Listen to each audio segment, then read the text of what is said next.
Assalamualaikum warahmatullahi wabarakatuh. Di sini saya akan mereview skripsi kuantitatif. Mata kuliah Metode Penelitian Kuantitatif. Dosen pengampu Ibu Andina Nurul Wahidah, Majlis Pendidikan. Perkenalkan, nama saya Nisa Fitria Ramadanti dengan NIM 11910022. Program Studi Pendidikan Guru Madrasah Ibtidaiyah kelas 4A. Jenis skripsi yang akan saya review adalah penelitian ex post facto. Selanjutnya, identifikasi yang akan saya review. Judul skripsi yaitu pengaruh kecerdasan emosi terhadap prestasi belajar matematika siswa kelas 5 di SD Negeri Rejo Winangun 1 Yogyakarta. Variabel penelitian yang pertama, variabel bebas, yaitu kecerdasan emosi. Yang kedua, variabel terikat, prestasi belajar matematika. Nama peneliti Rafika Dewi Satriani, asal perguruan tinggi Universitas Negeri Yogyakarta. Tahun terbit skripsi yaitu tahun 2015. Pertama-tama pada bab 1 ada latar belakang.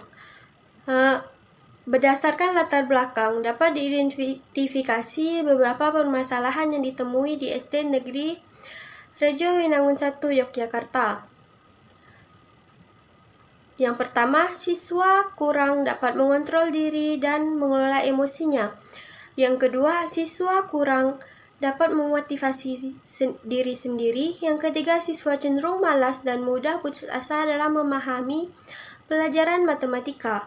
Yang keempat, sumber belajar yang digunakan guru kurang bervariasi. Yang kelima, siswa kurang menyukai mata pelajaran matematika. Yang keenam, rendahnya prestasi belajar siswa pada mata pelajaran matematika.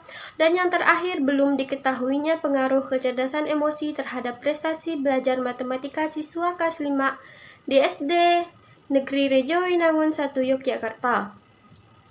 Selanjutnya, alasan yang mendasari peneliti melakukan penelitian atau mengangkat judul penelitian tersebut. Berdasarkan paragraf terakhir yang ada pada latar belakang masalah, terdapat alasan mengangkat judul penelitian tersebut. Berikut isi paragraf terakhir latar belakang masalahnya.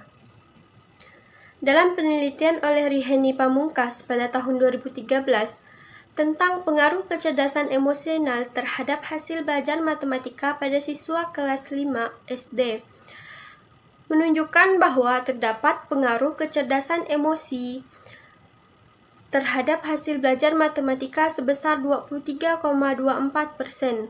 Oleh karena pada siswa kelas 5 SD Rejo Winangun 1 belum terdapat penelitian mengenai pengaruh kecerdasan emosi terhadap prestasi belajar matematika siswa, maka berdasarkan uraian yang telah dipaparkan, peneliti tertarik untuk melakukan penelitian dengan judul pengaruh kecerdasan emosi terhadap prestasi belajar matematika siswa kelas 5 di SD Negeri Rejo Winangun 1 Yogyakarta.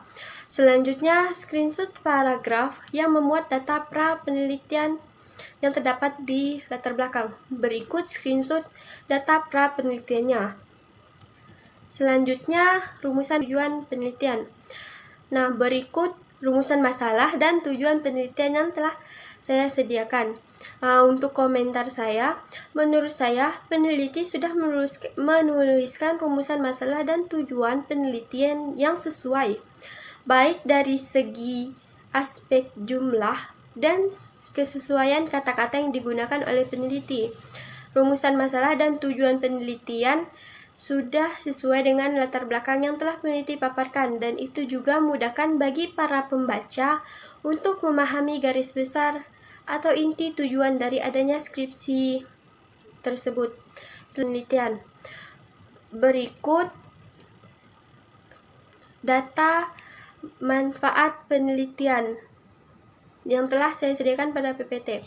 Untuk komentar saya, menurut saya manfaat penelitian ini sudah sangat bagus karena peneliti telah menguraikan manfaat penelitian ini menjadi dua, itu manfaat teori dan manfaat praktis. Dengan adanya manfaat teori itu memudahkan kita sebagai pembaca untuk mengetahui garis besar manfaat adanya penelitian ini. Selanjutnya, bab 2, landasan teori. Landasan teori atau kajian pustaka. Berikut tabel dari teori yang dikaji oleh peneliti. Komentar saya, menurut saya, landasan teori ini sudah sangat bagus dengan memaparkan sebagian teori yang digunakan oleh peneliti dengan menggunakan berbagai sumber. Selanjutnya, kajian penelitian terdahulu atau kajian penelitian relevan. Berikut saya tampilkan penelitian relevan yang dipakai oleh peneliti ini. Komentar saya, menurut saya peneliti di sini mengambil beberapa penelitian yang membahas tentang pengaruh kecerdasan emosi terhadap hasil belajar siswa. Meskipun beberapa penelitian telah mengkaji tentang pengaruh kecerdasan emosi terhadap hasil belajar matematika siswa kelas 5, tapi pasti ada perbedaan dari penelitian ini dengan penelitian yang telah dilakukan peneliti sebelumnya. Salah satu perbedaannya terletak pada variabel terikat, yaitu dalam penelitian ini variabel terikatnya adalah prestasi belajar matematika, sedangkan variabel terikat pada penelitian dahulu yaitu penelitian Nur Cahyo Dwi, variabel terikatnya prestasi belajar. Penelitian Riheni Pamungkas, variabel terikatnya hasil belajar matematika. Dan penelitian Gulinda Binasih, variabel terikatnya adalah hasil belajar matematika pada materi pecahan. Selain itu, subjek, tempat, dan waktu dalam penelitian ini juga berbeda dengan ketiga penelitian sebelumnya. Nah, selanjutnya kerangka berpikir. Berikut screenshot dari kerangka berpikir. Untuk komentar saya, kerangka berpikir penelitian ini tidak dibuat menjadi bagan oleh peneliti. Dengan adanya bagan dapat memudahkan pembaca untuk mengetahui garis besar dari penelitian ini.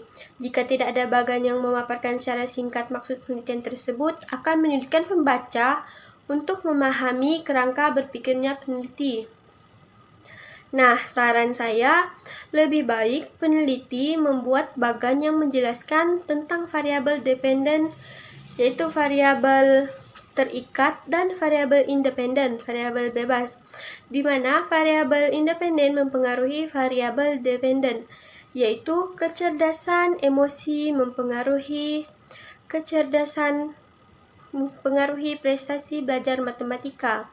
Dengan adanya bagan ini akan memudahkan para pembaca mengerti gambaran atau garis besar penelitian tersebut. Selanjutnya, metode penelitian. Pada metode penelitian ini terdapat pendekatan dan jenis penelitian. Pendekatan penelitian yaitu kuantitatif, dan jenis penelitiannya penelitian ex post facto. Berikut screenshot paragraf yang memuat penjelasan tentang penelitian dalam skripsi tersebut. Selanjutnya, setting penelitian. Pada setting penelitian ini terdapat tempat penelitian, yaitu SD Negeri Rejo Winangun 1 Yogyakarta, dan waktu penelitiannya itu dari bulan Januari sampai bulan Mei tahun 2015. Selanjutnya, populasi dan sampel penelitian. Populasi yang ada pada penelitian ini adalah seluruh siswa kelas 5 SD Rejo Winangun 1 Yogyakarta yang berjumlah 84 siswa, yang terdiri dari 3 kelas, yaitu kelas 5A, 5B, dan 5C. Dalam peneliti ini, peneliti tidak menjelaskan teknik pengambilan sampel. Menurut saya, teknik pengambilan sampel yang cocok digunakan pada penelitian ini adalah teknik cluster random sampling. Dikatakan populasi tersebut cocok menggunakan teknik ini karena populasi yang digunakan pada skripsi tersebut adalah seluruh siswa kelas 5 SD Negeri Rejo Winangun 1 Yogyakarta yang berjumlah 84 orang siswa, yang terdiri dari berbagai macam kelas 5, yaitu 28 orang siswa kelas 5A, 28 orang siswa kelas 5B, dan 28 orang siswa kelas 5C. Selanjutnya, ukuran sampel atau sample size dalam penelitian ini tidak ada dibuat oleh peneliti. karena penelitian ini tidak menggunakan sampel. Penelitian ini hanya menggunakan. Selanjutnya, teknik dan instrumen pengumpulan data. Berikut tabel dari teknik pengumpulan data dan instrumen pengumpulan data. Komentar saya, untuk teknik pengumpulan data yang telah dipaparkan oleh peneliti, menurut saya, bagian teknik pengumpulan data skala psikologi itu seharusnya dituliskan teknik skala, karena skala psikologi merupakan instrumennya, sedangkan skala itu sendiri merupakan tekniknya. Nah, selanjutnya berikut tabel dari rumusan masalah, teknik pengumpulan data, dan instrumen pengumpulan data. Selanjutnya, validitas dan reliabilitas. Dalam penelitian ini, uji validitas yang digunakan oleh peneliti adalah uji validitas isi atau content validity. Dalam penyusunan instrumen ini, peneliti mengkonsultasikan instrumen dengan dosen pembimbing. Analisis uji validitas isi pada variabel kecerdasan emosi setelah ditelaah oleh dosen pembimbing dengan peneliti, terdapat kesalahan pernyataan pada beberapa item. Namun setelah dilakukan revisi, instrumen dinyatakan layak untuk penelitian. Selanjutnya, dalam penelitian ini juga peneliti melakukan uji reliabilitas dengan menggunakan rumus Kornberg-Alpha. Menggunakan rumus ini karena jenis data dalam penelitian ini berupa interval yang butir pernyataannya mempunyai skor penilaian 1-4. Dalam melakukan uji reliabilitas data hasil uji coba, instrumen kecerdasan emosi diolah menggunakan bantuan software statistik SPSS versi 2.0. Berdasarkan hasil uji reliabilitas, diketahui Kornberg-Alpha untuk kecerdasan emosi sebesar 0,910. Hal tersebut menunjukkan bahwa instrumen tersebut memiliki tingkat reliabilitas yang baik untuk kecerdasan emosi. Menurut saya, penelitian ini sudah bagus dalam hal uji validitas dan reliabilitas instrumen karena uji validitasnya layak untuk penelitian dan uji reliabilitasnya sudah sangat bagus dengan hasil 0,910 mendekati angka 1. Maka instrumennya mau digunakan dimanapun boleh asalkan karakteristik populasinya mirip. Selanjutnya, yang terakhir, teknik analisis data. Dalam penelitian ini, teknik analisis data digunakan untuk mengetahui sejauh mana pengaruh kecerdasan emosi terhadap prestasi belajar matematika siswa kelas 5 SD Negeri Rejo Winangun 1. Penelitian ini dianalisis sebagai statistik deskriptif, karena penelitian yang dilakukan adalah penelitian populasi tanpa diambil sampelnya. Dalam statistik deskriptif juga dapat mencari kuatnya hubungan antara variabel melalui analisis korelasi dan melakukan prediksi dengan analisis. Itulah review yang telah saya lakukan. Jika ada kurang dan lebihnya saya mohon maaf. Wassalamualaikum warahmatullahi wabarakatuh.